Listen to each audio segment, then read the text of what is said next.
I like your green shoes. Thank you. Speaking of matches your fashion. shirt. Yeah. Very How good. much fashion went into, I know you love research for roles. So how much research went into this? Into Donatella? Yeah. A lot. I mean, as much as I could possibly do, you know. Where does it start? What do you mean, where does it start? Do you meet with her? Like, where do you start the I never research met for her. someone who's alive?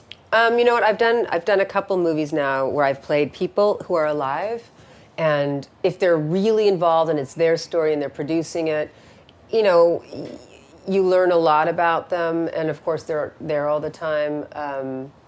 One girl was helpful. Another time I played someone and I became so sympathetic with her, I didn't really do my job. Because you start protecting the character, and where you maybe should go like this, you feel like, I don't know, you feel like, oh, I don't want to show that part of them. It's not good. I don't know. You protect them on a weird, unconscious level. So I was kind of glad not to have met Donatella, although I can't believe we haven't met. We have quite a few friends in common. But I did, you know, luckily there's a lot of videos on her, and she's done a lot of interviews, and I read a lot of interviews, and I read the book that was based on, so. Did you do any of this dream research? I hear you have a very interesting dream process. I did. I always do characters. dream work. Yeah, I did some of that. And then after a while, it was such an intense shoot, I started literally dreaming parts of the show and parts of things that I would see that I was actually horrible. It was tough. It looked like the intervention scene might have been a little tough. Oh, before I go away, yeah. Before Donatella goes away. Yeah, I mean, you know, when she's wasted, she's just kind of a different state.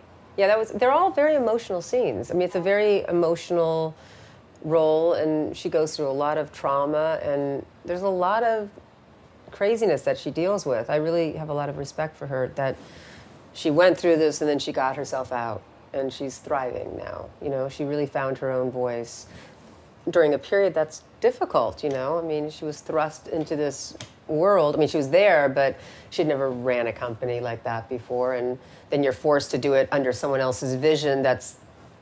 You're a part of it, but you like to do it a little bit differently, you know. So I have a lot of respect for her. Speaking about that vision, I mean, I know you did 2 episodes of Just Shoot Me way back when.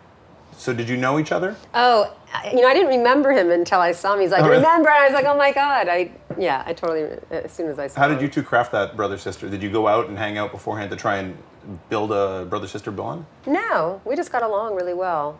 And I think he's really good, and he does his job, and hopefully I do my job well. And so we did have a very nice chemistry together. Yeah, it looked it. Naturally, you know, so it was very easy. The Lenny Kravitz line, was that your own, or was that written in there for you? Because I was like, oh, that fits perfectly. I think I threw that in. Did you? Well, except it does make sense, because I think she said, you know, she really liked Lenny Kravitz and she likes Prince. And Lenny did a show with her before. So I think it said Prince, but when I was saying it with the accent, they couldn't understand because it said Prince, you know, Prince or whatever. Yeah. And so then I said, oh, forget it. I said, I'm saying Lenny. So I just said Lenny anyway, which made me happy, and it made perfect sense. Talking about the accent, it kind of, I watch Curb every year, watch the whole thing or whatever, and it kind of reminds me of that accent a little bit, the way you were going with it. Well, one's a weird Russian kind of not real accent that I just made up. I don't know what that accent is. Right, okay. Like, That's where I was going with we want an accent that doesn't really, you can't place it. I'm like, okay, here's this. They're like, so where do you come up with that? Do you just try something and just hope for the best? You know what? When it comes to comedy, I'm realizing more and more. I just finished a movie last night that's a comedy, and last night. I know. I think maybe I'm tired. When it comes to comedy or parts that are really outrageous, I really just don't think.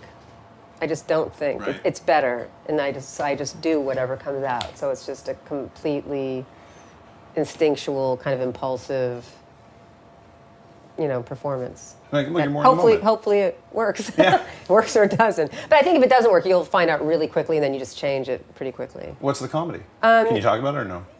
I could talk about it a little bit. There's just finishing up this week. Lorne Michaels produced it with a lot of the Saturday Night Live cast and some of the writers and directors, and it's just I think it's going to be actually really good. Just kind of a sweet comedy that, cool.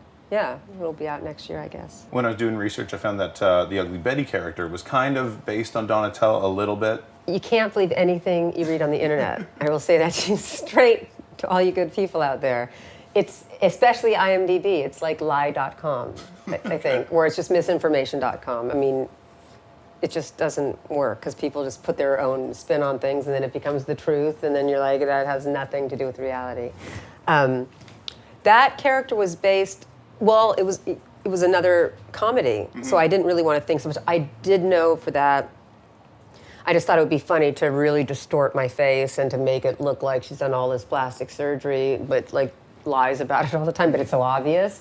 I don't know why I thought that was so funny. And I was a little bit obsessed with Cittadina, remember the porn star who became part of the Italian parliament and was married to Jeff Koons or was with Jeff Koons. Anyway, I saw some show that he did, and then I became a little bit obsessed with his blonde, character. And so that's when the Ugly Betty thing came around. And I think unconsciously I just went, oh, I need to be blonde and this and fake. And I said, if I could be all like that, I'll do it. And they were like, yeah, do what you want. So, That's nice. And then once I was in, I didn't really think so much. You just kind of go for it. Right. Do you think about this one? Oh, yeah. So drama is different than comedy in that way.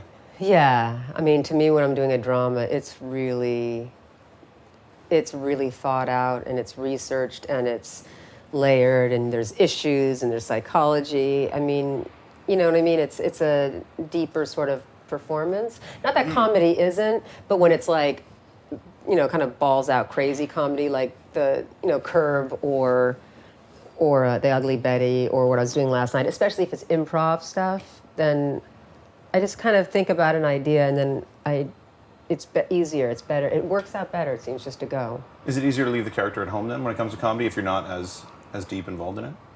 Yeah, probably. Interesting. Probably. I had nowhere to go with that. That was just my question. Yeah.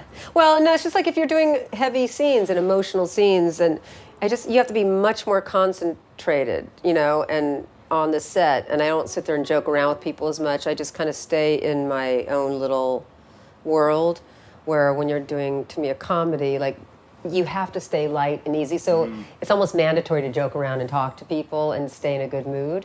Is it hard to leave the character then? Or does it stay with you? I mean, no, I really try to leave the character at the end of each day. You don't want to take that person home. Wiping your feet is always a good rule.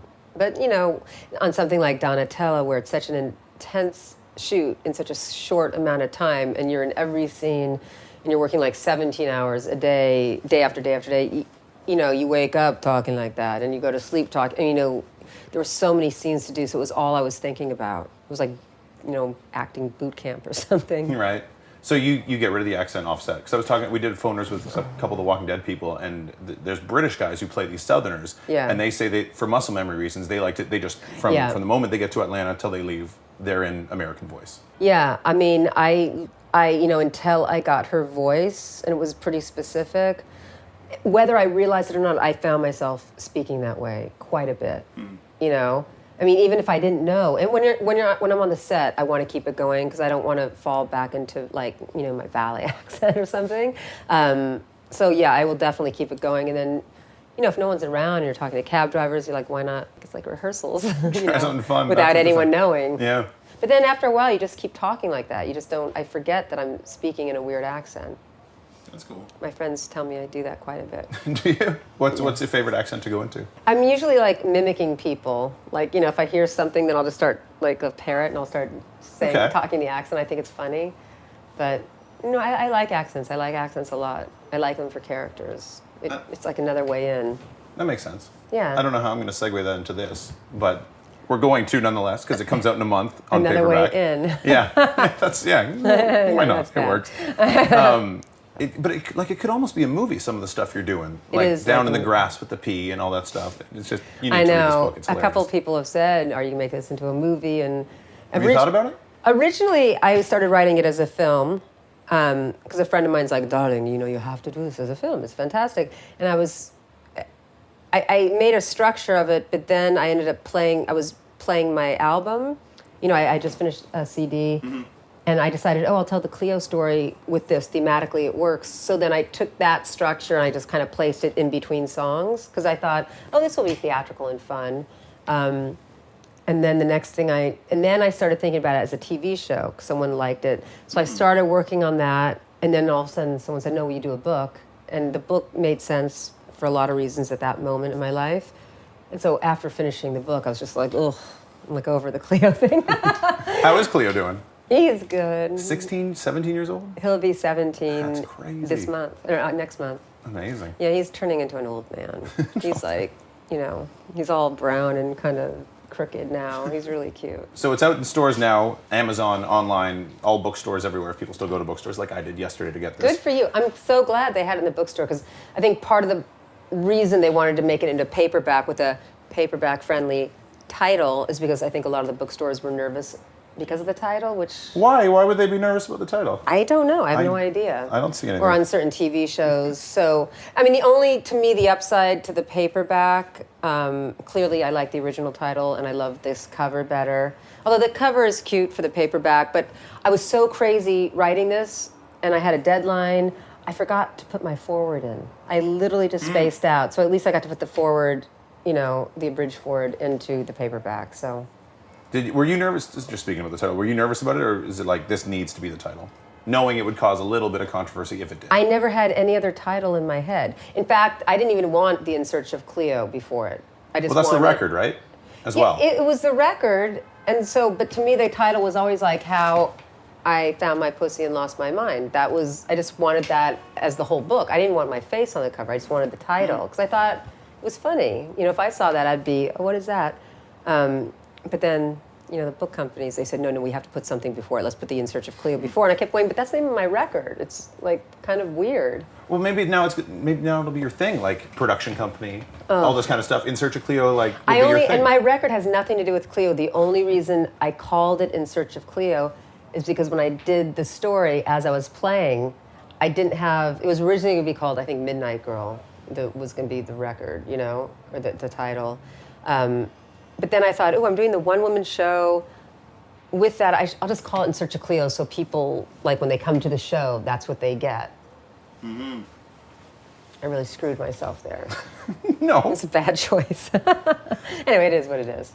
Cool. But In Search of Cleo, it actually means, like, what people do in order to find love. It's kind of analogous for that. Mm-hmm. So for the record, it makes sense.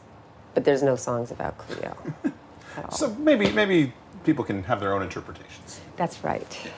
Yeah. You talked about the record, and just as a giant music fan, as a big Paul Simon fan, so you play Jew's harp on a Paul Simon song. Is this true? Or is this another one of these internet falsities? No, that's actually true. That came about because I met Herbie Hancock, and I was doing my record, and I don't know, I was feeling very confident that day. And I just said, listen, we should play together sometime. I don't know what I was thinking. He's my hero. I think I was so nervous. And you say stuff. And he's like, right. What do you play? I said, the Jew's harp. But I said, but it would be, and I knew he said, I'm making this record. And I said, well, it could be cool as these links. I don't know what I was saying. I think I was so nervous. I was just like talking out of sheer energy. And he's like, yeah, I'll call you. And I'm thinking, oh my God, just shut up. And then out of the blue, he's like, Gina, it's Herbie, you got your harps with you? And I was like, oh God, why did I say this? I said, yes. He said, just come to the studio. We're doing a Paul Simon track. And I was like, oh my God, this seems crazy. But I went and I played, and then Paul was like, yeah, it's pretty good. Yeah, come on, you can go in there. I mean, so he was interesting. He played with it. So it wasn't, he buried it. It's an ambiance piece. But it was still fun. Does music psych you up for a character? Do you listen to music to get into roles? Yeah. Like what? I guess for Donatella, since we're talking about that. There's certain songs that if I want to go for a certain emotion, I'll listen to certain songs, and it puts me in that sort of place. Makes sense. Music's so emotional, or if you're like tired and then you just put on one of your like upbeat, happy songs because you have to be up. It's an easy way to get there. Sure. For me. So. We do something called 5 questions. 5 quick questions, one word answers. But there's a 6th one because I found out who your favorite musicians are. So. Oh, it's on the internet. It's a lie. Yeah, I know. Well, you said it in a video interview. So if that's a lie, then I was just making it up. Okay. I'm sure I do that. Improv or script? Depends on who's written it. I would say usually improv. I really like it.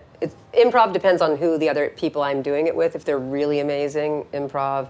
If the script's beautifully written, script. Cool. Stage or screen?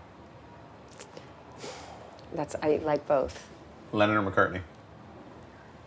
Lennon. This one's for you. Tom Waits or Elvis Costello? I don't know why I feel so guilty about saying Everyone Lennon does. or Everyone McCartney. does. And Elvis Costello and Tom Waits, you literally can't do that to me because I hold each one in such high esteem. Like, I'd have to say Elvis Costello, but I love Tom Waits. So that one's not a lie, though. Those are the two favorites. Did I say the two favorites? Yeah, they're definitely up there for me. Cool. Meisner or Stanislavski?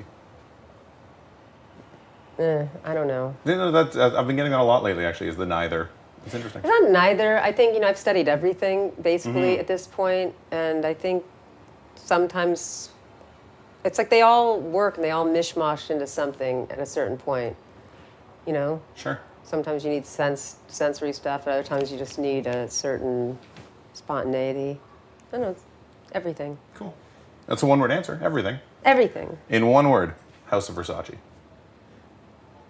Fabulous. I don't know.